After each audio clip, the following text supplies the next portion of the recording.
I think that living in Florida has contributed amazingly to my writing. I've used the state time and time again, and for one, it's quite easy to use the state because it's an eclectic state.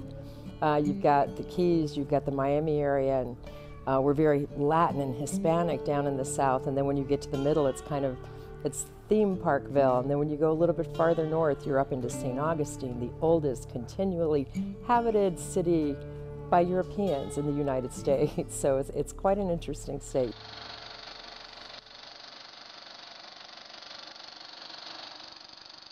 I think that a little piece of most authors is in everything that they write, not so much that you can entirely create a character, height, weight, what they look like, anything like that, or what they do for a living. You can create all of this, but a certain amount of what you feel is going to come out. I mean, even if you're creating a villain, and really in my heart I know I'm never going to be a mass murderer, but when you're doing something like that, you still have the opposing views. You're putting things that you may be totally against and giving them to another person. So I think somehow, yes, a little bit of whatever we are and our personalities come out in everything.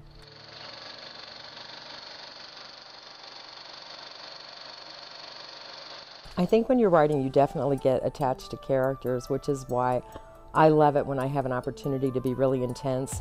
To me, that's the most important thing about any kind of book that you write, because the most tragic thing in the world can happen, and if you're disassociated, we hurt for it, like we hurt for earthquake victims across the globe, but it's not personalized, whereas something that might not be as severe or as tragic happens to someone close to you, and and it's going to grip your heart.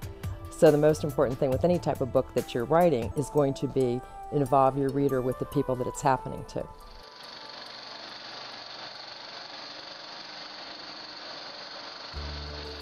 I write in a lot of genres, I think, because when I was younger I didn't really understand the concept of genre, and I just read across the board. I was in high school, I think I was madly in love with Poe, and I still love Poe. I think he was brilliant. So I just had so much available that I always wanted to do so many of the things that I had read myself. I think that it's great to go back and forth, doing historical, doing mystery. I have a couple Christmas books out where one right now is a fantasy and the other is more of it's a feel-good time travel. So I don't know where that would go exactly. But I do think it helps me a lot, and I'm lucky to work for a company that lets me go in a lot of directions, because it does keep things fresh for you. Some books are edgier. When I do vampires, the vampires are definitely edgier. Ghosts are more true to life. Not that I'm saying there are definitely ghosts out there, but the whole story is much more true to life.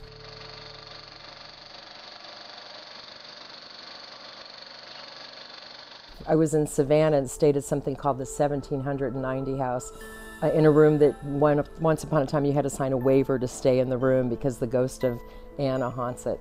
And actually I didn't have anything happen to me, but they do have like a mannequin in the window because they have a good sense of humor about the story. But the mannequin was really scary. Every time I passed it, I was waiting for it to turn around and do something. But I think it's so much fun, and there are so many things that have happened that there is no explanation for.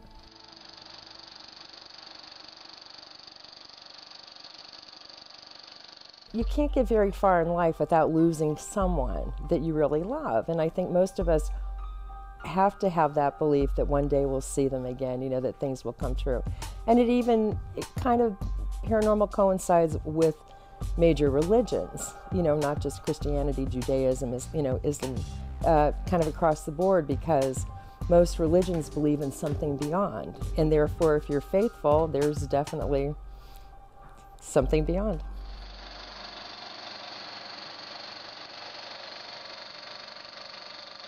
We now do a couple of things. I have a number of friends. We have a writer's band called the Slush Pile Band, because the slush pile is what you send your manuscript into if you're not agented and you're trying to get published. That's a slush pile. And then we also do it at something called the RT Book Lovers Convention, and it's a lot of fun. Our production consists of a lot of writers, my kids, friends, and I have a friend, Connie Perry, who's a costumer, and she does Mardi Gras costumes, so she's the costumer and designer. And it's really crazy because we have about 2 days to throw everything together, and it always comes out somehow. Over the years, we've anything that we make from these goes to, it's vampire parties, it goes to Pediatric AIDS Foundation and different things like that. There is a house in New Orleans.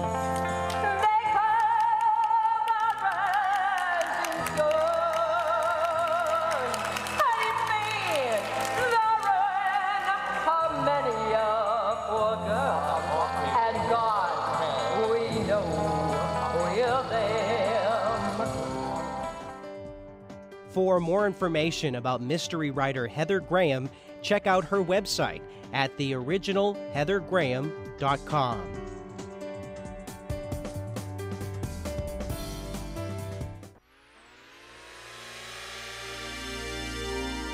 The preceding program was a production of WLRN Public Television.